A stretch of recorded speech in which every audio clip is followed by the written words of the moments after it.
Hello প্রিয় দর্শক, আসসালামু আলাইকুম। আমি ঢাকা চকবাজার শাহাবুদ্দিন মামুনি স্টোর। তো আজকে পুরো বাংলাদেশে শুনতে আছি রাসেল ভাইপার নিয়ে পুরো আতঙ্কভাবে চলতে আছে, কিন্তু আমাদের খেলনা আইটেমের ভিতরে চলে আসলো নতুন একটি আইটেম, যার নাম হলো রাসেল ভাইপার সাপ। সেই সাপটি আপনাদেরকে দেখাচ্ছি আমাদের দোকানে নতুন আজকে আসলো রাসেল ভাইপার সাপ। তো যারা যারা রাসেল ভাইপার সাপ কিনতে চান অবশ্যই আমার ভিডিও দেখে কমেন্ট করবেন, এবং কি মোবাইল নাম্বার সহ এবং কি আপনার নাম ঠিকানা লিখে পাঠিয়ে দিন। রাসেল ভাইপার সাপ চিন্তার কোনো কারণ নেই, কারণ এই সাপের কখনো বিষ নেই। এরা হলো একটা বোবা, একটা ফানি। দেখুন রাসেল ভাইপার সাপ কিভাবে আমাকে পেঁচিয়ে ধরে।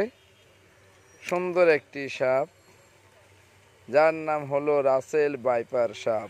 পুরো বাংলাদেশ আতঙ্কের মধ্যে আছে রাসেল ভাইপার সাপ নিয়ে। দেখুন আমার হাতে আছে রাসেল ভাইপার সাপ। কোনো ভয় পাবেন না, দেখুন কি সুন্দর সে লাড়াচাড়া করতে, এখনো জীবিতই আছে, এখনো সে মরেনি, এখনো জীবিতের মধ্যে আছে আপনার।